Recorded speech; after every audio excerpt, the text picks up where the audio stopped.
নবী মুসা আলাইহিস সালাম একদিন এমনই একটা জনসমাবেশে বা খুতবায় বক্তব্য দিচ্ছিলেন।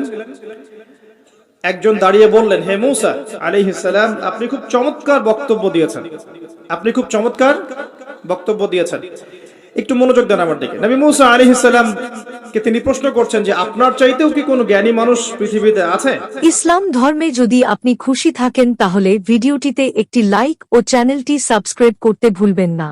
নবী মুসা আলাইহিস সালাম বলছেন যে আমার জানা মতে নাই, কারণ আমার কাছেই আল্লাহর ওহী আসছে, আর আল্লাহর ওহী যার কাছে আসবে সেই নিঃসন্দেহে জ্ঞানী মানুষ, তাই নয় কি? আল্লাহর ওহীর চাইতে কি জ্ঞানের কোনো বিকল্প উচ্চতর কোন উৎস আছে নাকি? কোরআন এবং সুন্নাহ এর বাইরে কি জ্ঞানের এর চেয়েও বড় কোনো উৎস আছে নাকি? আছে? কোরআন এবং সুন্নাহ মিলে ইসলাম, আর ইসলাম একটা কমপ্লিট কোড অফ লাইফ, পরিপূর্ণতা আছে এখানে। এটাকে হক বলা হয়, সত্য বলা হয়। আর আল্লাহ পাক সূরা কাহফের 29 নম্বর আয়াতে বলেছেন, ওয়াকুলিল হাক্কু মির রাব্বিকুম, হক বা সত্য সেটাই যেটা তোমার রবের পক্ষ থেকে কি হয়, নাজিল হয়। তাহলে হক বা সত্য কোনটা? আমার সাথে কথা বলেন। সত্য মিথ্যা, ন্যায় অন্যায়, হক বাতিলের চূড়ান্ত মানদণ্ড কোনটা? মানুষের জ্ঞান না আল্লাহর ওহী? কথা কি বুঝতে পারছেন? সত্য মিথ্যার চূড়ান্ত মানদণ্ডটা কি? উত্তরটা কি? সূরা কাহফের কত নম্বর আয়াতে আছে? 29 নম্বর আয়াতে আল্লাহ পাক বলেন, ওয়াকুলিল হাক্কু মির রাব্বিকুম, হক সত্য ন্যায় অন্যায়ের চূড়ান্ত মানদণ্ড তোমার রবের পক্ষ থেকে কি হয়, নাজিল হয়। তো তাওরাত নাজিল হয়েছিল না রবের পক্ষ থেকে? তাহলে তাওরাত ছিল ওই সময়ের হক, ছিল না হক? আচ্ছা, জাবুর কার পক্ষ থেকে নাজিল হয়েছে? আল্লাহর পক্ষ থেকে। জাবুর ছিল ওই সময়কার হক। জাবুর কার উপর নাজিল হয়েছিল? কার উপর? দাউদ আলাইহিস সালাম। তাওরাত কার উপরে? তাওরাত নবী মুসা আলাইহিস সালাম, যার ব্যাপারে কথা বলা শুরু করেছি। তো মুসা আলাইহিস সালাম বলছেন আমার কাছে তো আল্লাহর পক্ষ থেকে ওহী আসে, তার মানে তিনিই সবচেয়ে জ্ঞানী মানুষ হবেন, স্বাভাবিক, তাই নয় কি? আচ্ছা, মুসা আলাইহিস সালাম বলছেন হ্যাঁ আমি জ্ঞানী মানুষ। আল্লাহ পাক বললেন না, তুমি সবচেয়ে বেশি জ্ঞানী মানুষ নও। মুসা আলাইহিস সালামের উপরে কি নাজিল হয়েছিল? তাওরাত। আল্লাহ পাক তার সাথে কথা বলেন নাই? বলেছিলেন? তুর পাহাড়ে তিনি আগুন দেখেছিলেন, আল্লাহ পাক কথা বলেছিলেন না? কালিমুল্লাহ বলা হয়। মুসা আলাইহিস সালামকে বিশাল একটা গোত্রের দায়িত্ব দেওয়া হয়েছিল, বনু ইসরাইল। এবং কোরআন খুললে আপনি প্রত্যেকটা জায়গায় দেখবেন মুসা আর ফেরাউন, মুসা আর ফেরাউন, তাই নয় কি? এত বড় একজন জলিল এবং কাদের নবী, আল্লাহ পাক তাকে বলছেন না তুমি সবচেয়ে জ্ঞানী মানুষ নও। তিনি প্রশ্ন করছেন তাহলে কে সেই জ্ঞানী মানুষ? তিনি অস্থির হয়ে যাচ্ছেন। আল্লাহ আমি তার সাথে দেখা করতে চাই, I want to meet him, আমি তার সাথে দেখা করতে চাই। সে কোথায়? প্রয়োজনে তার সাথে দেখা করতে যদি আমাকে যুগ যুগ ধরে চলতে হয়, রাস্তায় হাঁটতে হয়, তাও হাঁটবো। কথা বুঝতে পারছেন? আল্লাহ পাক বলেন ঠিক আছে, মাজমাউল বাহরাইন, দুই সাগরের মিলন স্থল বলে একটা কথা আছে। মাজমাউল বাহরাইন, দুই সমুদ্র যেখানে মিলে গেছে সেখানে তুমি আমার ওই বান্দাকে পাবে। তার নাম হচ্ছে খিদির। কি নাম? খিদির। খিদির মানে হচ্ছে শ্যামল বা সবুজ। একটা বর্ণনা এসেছে খিদির আলাইহিস সালাম যেখানে বসতেন সেই জায়গাটা সবুজ হয়ে যেত। এখন এই ব্যাখ্যাটা বাহ্যিকভাবে হতে পারে, এটা ইন্টারপ্রিটেশনও করা যেতে পারে। আল্লাহ ভালো জানেন কোনটা ব্যাখ্যা সঠিক। বাহ্যিকভাবেই সব সবুজ হয়ে যেত, নাকি তার জ্ঞানের আলোতে অজ্ঞতা দূর হয়ে সব সবুজ হতো, আল্লাহ ভালো জানেন। তো ব্যাখ্যার একটা সুযোগ আছে। তো তিনি সেখানে গেলেন, তার সাথে একজন সঙ্গীকে নিয়েছেন, তার নাম হচ্ছে ইউশা বিন নুন, একজন যুবক, তরুণ যুবক। তারা দুজন পথ চলছেন। চলতে চলতে চলতে চলতে তারা একটা জায়গায় গিয়ে পথটা ভুল করলেন। একটা জায়গার কথা বলে দেয়া ছিল, এই জায়গায় গেলে তোমার থলির মধ্যে যে মাছ আছে, মাছ, মৃত একটা মাছ, এটা জীবিত হয়ে সমুদ্রে লাফ দিবে। যখনই লাফ দিবে ওই জায়গায় তুমি তাকে পাবে। কাকে পাবে? খিদির আলাইহিস সালামকে। তো তিনি সেখান থেকে একটু দূরে চলে গিয়েছিলেন। এই যে পথ তিনি ভুল করলেন কিছু দূর, এটা সূরা কাহফের মধ্যে আছে শেষের দিকে। তো তিনি পথ ভুল করলেন। যেই পথ ভুল করলেন তিনি ক্লান্ত হয়ে গেলেন, ক্লান্ত হয়ে বসে পড়লেন এবং সেই সাথীকে বলছেন খাবার কিছু আছে, নাস্তা কিছু আছে, নিয়ে আসো। তিনি তাকে পেলেন। যখন রাস্তা ভুল করেছেন তখন তার স্মরণ হচ্ছে আরে মাছ তো নাই, মাছ কোথায় গেল?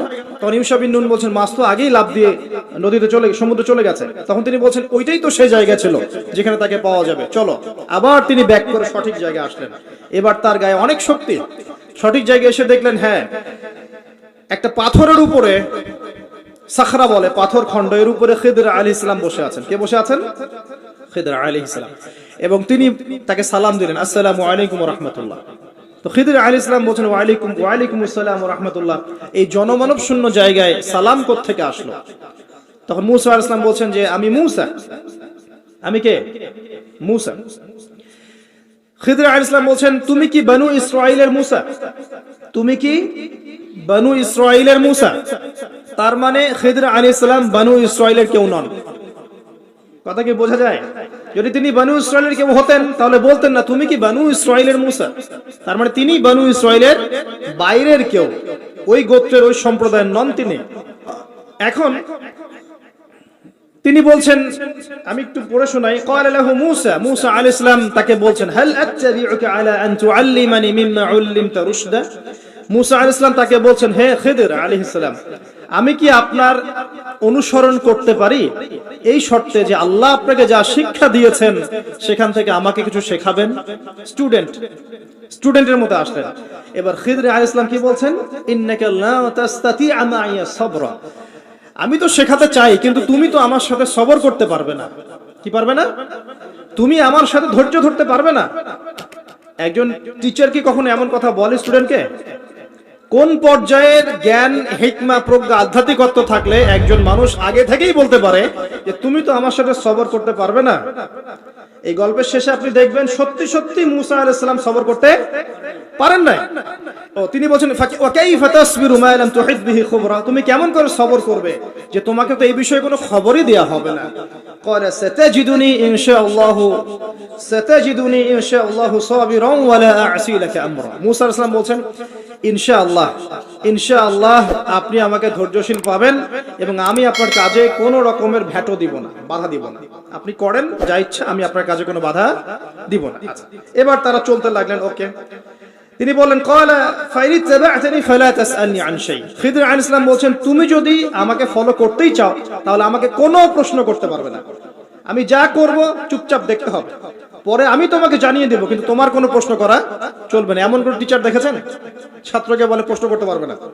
যা পড়াচ্ছি পড়ো, যা বুঝাচ্ছি বুঝো, যেমনে চালাচ্ছি চলো। পৃথিবীর সবচেয়ে জ্ঞানী মানুষ কে? খিদির আলাইহিস সালাম। এবার চলছেন ফানতালাকা, তারা দুজন চলতে লাগলেন হাত্তা ইযা রাকিবা ফিস সাফিনা খারাকাহা। আমি শর্ট করে বলছি। তারা চলতে লাগলেন একটা নৌকা, এই নৌকায় করে তারা একটা নদী পার হলেন। এই নৌকার যে মাঝি বিনা পারিশ্রমিকেই তাদেরকে পার করালো। কিনারায় যাওয়ার আগেই খিদির আলাইহিস সালাম নৌকার তলদেশটা ফুটা করে ফেললেন। কাজটা কি ঠিক হলো? বিনামূল্যে একজন আমাকে সার্ভিস দিল এবং খিদির আলাইহিস সালাম তার তলদেশ ফুটা করে ফেললেন। মূসা আলাইহিস সালাম এবার দেখে বলছেন আপনি এটা কি করলেন? লাকাদ জি'তা শাইআন ইমরা। আপনি একটা জঘন্য কাজ করে ফেললেন। যারা আমাদের এত উপকার করলো আপনি তার তলদেশ ফুটা করে ফেললেন। এবার খিদির আলাইহিস সালাম বলছেন আমি তো বলেছিলাম আলাম আকুল লাক, আমি তোমাকে কি বলি নাই ইন্নাকা লা তাস্তাতিআ মাইয়া সাবরা, তুমি আমার সাথে সবর করতে পারবে না? এবার মূসা আলাইহিস সালাম বলছেন যে ঠিক আছে, লা তুআখিযনি বিমা নাসিত ওয়া লা তুরহিকনি মিন আমরি উসরা। আমি যেটা ভুলে গিয়েছিলাম এই বিষয়ে আমাকে আর পাকড়াও করেন না, এরপর থেকে আমি আর কোনো সমস্যা করব না ইনশাআল্লাহ। ঠিক আছে। আবার তারা চললেন। চলতে পথে এবার একটা বালকের দেখা, ছোট। ফানতালাকা হাত্তা ইযা লাকিয়া গুলামান ফাকাতালা। এবার তারা চলতে গিয়ে একটা গোলাম, মানে কি ছোট বালককে গোলাম বলে না? জান্নাতে গিলমান থাকবে না, ছোট ছোট বাচ্চারা, গোলাম, তাকে ডেকে নিয়ে এসে খিদির আলাইহিস সালাম হত্যা করে ফেললেন। এটা কি হলো? এটা তো নৌকা ফুটা করাকেই তিনি চ্যালেঞ্জ করলেন, এবার তো বাচ্চাকে জবাই করে ফেলেছে। এবার তিনি বলছেন যে সুবহানাল্লাহ, ক্বালা আকাতালতা নাফসান যাকিয়াতান বিগাইরি নাফস লাকাদ জি'তা শাইআন নুকরা। আপনি নিষ্পাপ পবিত্র একটা বাচ্চাকে এভাবে হত্যা করে ফেললেন, আপনি তো একটা জঘন্য অপরাধ করে ফেললেন। কে বলছেন এই কথা? মূসা আলাইহিস সালাম। আবার তিনি বলছেন ক্বালা আলাম আকুল লাকি ইন্নাকা লা তাস্তাতিআ মাইয়া সাবরা। আমি কি তোমাকে বলি নাই তুমি আমার সাথে সবর করতে পারবে না? শেষবারের মতো ক্বালা ইন সাআলতুকা আন শাইইন বা'দাহা ফালা তুসাহিবনি। এরপর যদি আমি আরেকটা কোশ্চেন করেছি তাহলে আমাকে আর সাথে নিয়েন না। কে বলছে কথা? মূসা আলাইহিস সালাম। যিনি বলছেন আমি জ্ঞানী মানুষ, যার উপর তাওরাত নাযিল হচ্ছে।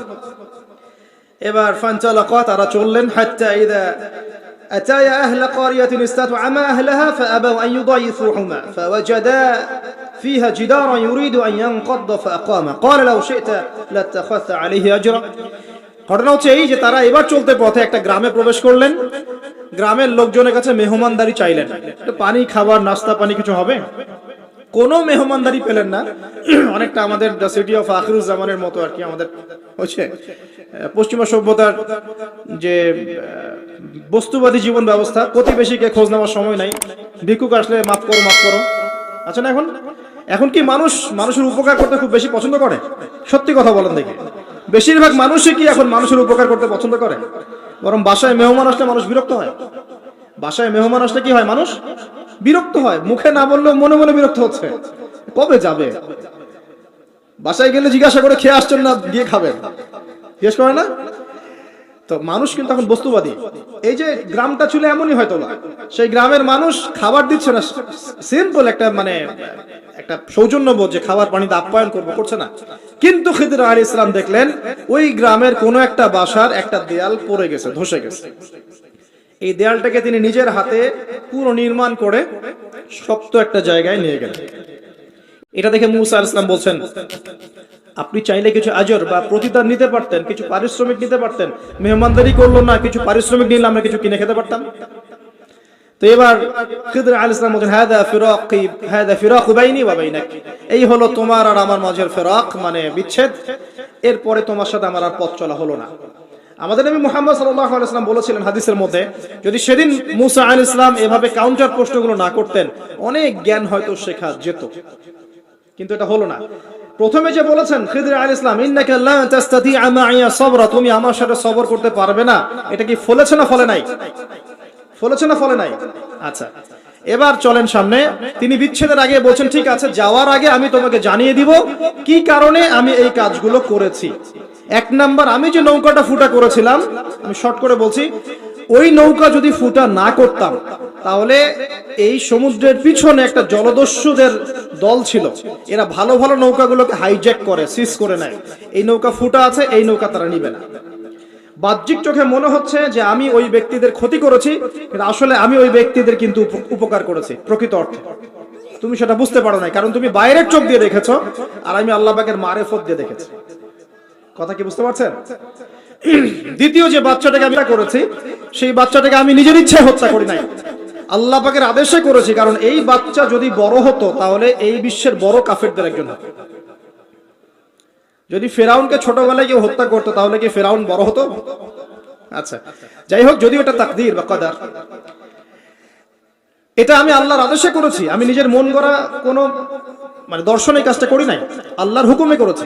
তৃতীয় যে দেয়ালটা আমি নির্মাণ করেছিলাম, ওই বাড়িতে থাকে দুইজন এতিম বালক, যাদের পিতা এবং মাতা খুবই সৎ ছিল। কি ছিল? সৎ ছিল। এখানে একটা ছোট্ট কথা বলে দেই, আপনি আমি যদি পিতা মাতা হিসেবে সৎ হই, সৎ হই, নেককার, মুত্তাকি, পরহেজগার হই, আমাদের বংশধরদের ভালো মন্দ দেখার দায়িত্ব আল্লাহ পাকের। এই যে খিদর আলাইহিস সালাম বহু বছর পর সেখানে এসেছেন, পিতামাতা অনেক আগেই মারা গেছেন, ওই খিদর আলাইহিস সালামের হাতে এতিম বালকের খেদমত আল্লাহ পাক করে দিলেন। বুঝতে পারছেন কথা? তো এতিম দুই বালকের এই দেয়াল ছিল, এই দেয়ালের নিচে ওই দুই এতিম বালকের পৈতৃক রেখে যাওয়া কিছু সম্পত্তি আছে মাটির নিচে।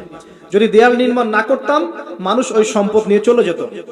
এখন দেয়াল দিয়ে আমি এটাকে শক্ত করে দিয়েছি, এরা যখন বড় হবে তখন সেই সম্পদ পাবে। তো বাহ্যিকভাবে তোমার কাছে মনে হয়েছে আমি বিনা পারিশ্রমিকে অহেতুক একটা কাজ করছি, কিন্তু সত্যিকার অর্থে আল্লাহর হুকুমে আমি সেটা দেখেছি যা তুমি দেখতে পারো নাই, আমি সেটা বুঝেছি যা তুমি বুঝতে পারো নাই। এরপরে তাদের বিচ্ছেদ হয়ে যায়। আমি আপনাকে একটু দেখাই যে এখানে দেখুন, তিনটা ক্ষেত্রেই মুসা আলাইহিস সালাম বাহ্যিকতাকে প্রাধান্য দিয়েছেন, কিন্তু খিদর আলাইহিস সালাম ইন্টারনাল আইজ বা আমরা যেটাকে বলি ইন্টারনাল অবজারভেশন, এটাকে প্রাধান্য দিয়েছেন। আপনি আর আমি যদি খিদর আলাইহিস সালামের মতো মুত্তাকি, পরহেজগার, জ্ঞানী, নিরহংকারী এবং বিনয়ী হতে পারি, কোরআন এবং সুন্নাহর মানদণ্ড চর্চা করে, ইখলাস ঠিক রেখে, নিয়াত ঠিক রেখে, শুধুমাত্র আল্লাহ পাকের সন্তুষ্টির জন্য আল্লাহর পথে দাওয়াতের কাজ, মেহনতের কাজ, দ্বীনের প্রচার প্রসারের কাজ করতে পারি, ইনশাআল্লাহ তাআলা আপনার যদি হৃদয়টা কলবুন সালিম হয়, কলবের মধ্যে নূর থাকে, আল্লাহর মারিফত থাকে, ইনশাআল্লাহ আপনি এমন কিছু দেখবেন যে সবাই দেখবে না। আপনি এমন কিছু শুনবেন, সবাই শুনবেন, আপনি এমন কিছু উপলব্ধি করবেন যা সবাই করতে পারছে না। এখানে তিনটা ক্ষেত্রেই খিদর আলাইহিস সালাম এমন কিছু দেখেছেন, বুঝেছেন যা মূসা আলাইহিস সালাম পারেন নাই। পৃথিবীর সবচেয়ে জ্ঞানী মানুষের এক্সাম্পল আপনাকে দিচ্ছি এখন।